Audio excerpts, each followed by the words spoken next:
Sitting here in the gym parking lot. Just worked out with my sister at her house, and now I've got some more to do. And man, I'm just pensive and overwhelmed with gratitude.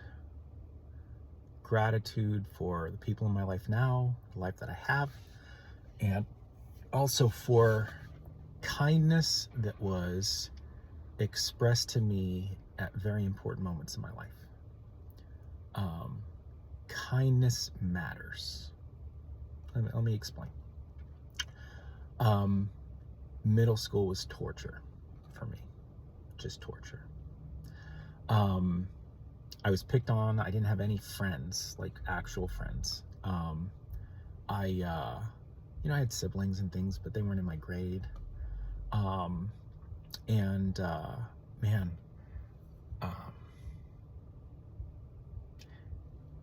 gym showers are an interesting thing.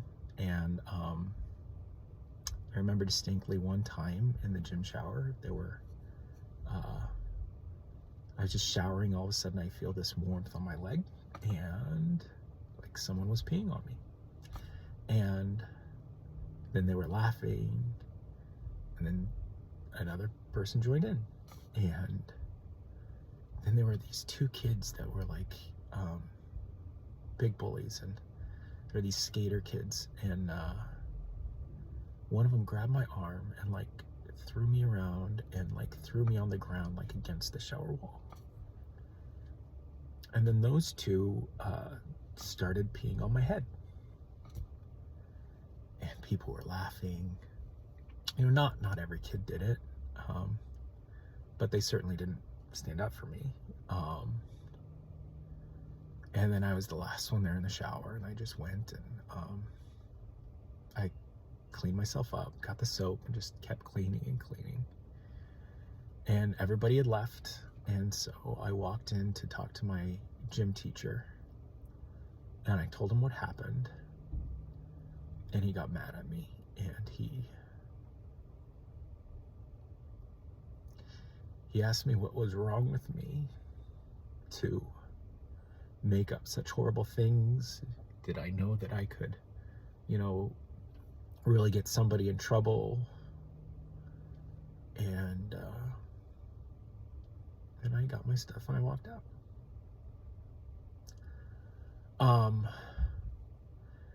Now, I wasn't always picked on. There were people in my life, and getting back to this kindness matters, right? Like Philip Wright.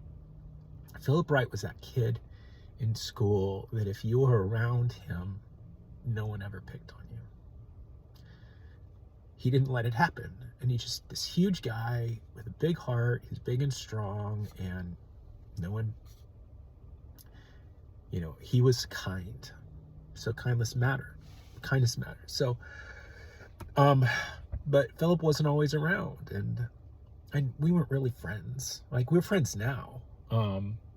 We call each other sometimes, and but back then, I never went to his house or did anything with him socially.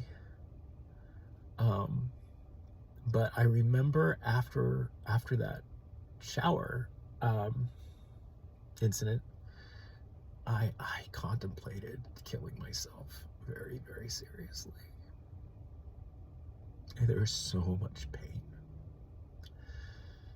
And I just thought about it.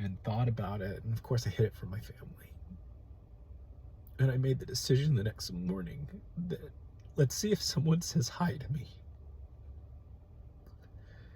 Let's just see if someone just says hi to me. That's all I needed. That's all I wanted, was just for someone on their own, without me saying hello, to just say hi to me. That's it. And I show up early to school to give people ample opportunity, and I'm just walking the halls just alone.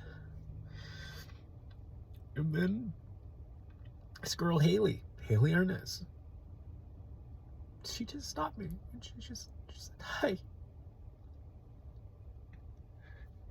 Steve, how you doing? And it wasn't even a long conversation. It wasn't,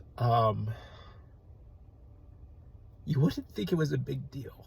Oh, but was it a big deal? It was a really big deal. And then let's just fast forward, right? Like the first like real friend I remember having, right? It was a summer. He moved in. He was at my church. He moved into town during the summer.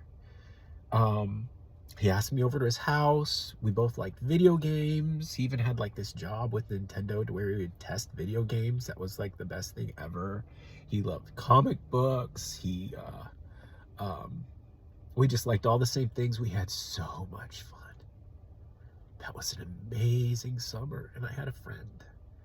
And we went to church together, and we were at each other's houses all the time, and it was so fantastic. It was so great. And it was right in between middle school and high school. And so then we're gonna go to high school, and we even go together, right? And it's like I got a friend. I have an actual friend at high school. And we had our first class together, and everything was great. And then we had another class together later, and we had band together, and then we had like drama together. And later on in drama, he pulls me aside and he says, "You know, Steve, I can't be your friend. Like I had no idea that you were so unpopular, and I was talking to Mike, this guy named Mike DeSanza, and he's just like, I can't be your friend." I think he said something to the effect of it was social suicide, like social suicide. So I'm not sure I've ever had my heart ripped out like that, right? Like wow,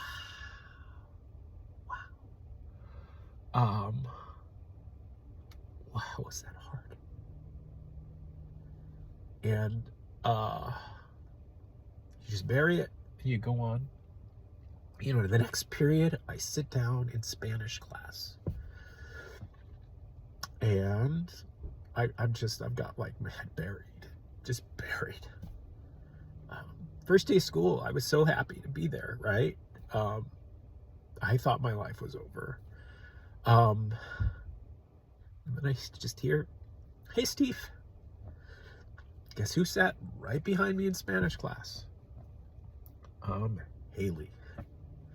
Haley Arness. And she sat behind me, and we talked every single day for that school year. I had a friend that wanted to talk to me and wanted to say hi to me. Haley.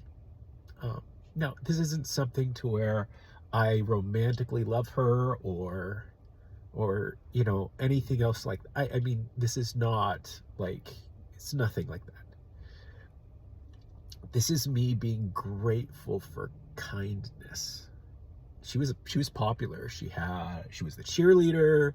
She had all the friends, and she's just an amazing person that I admire, that literally saved my life like twice. So I am grateful for kindness. Just be kind. Things you might think are insignificant are not insignificant to some people. I mean, I have a great life now, and I love it, and things are good. Things are really good. And I'm just grateful for kindness.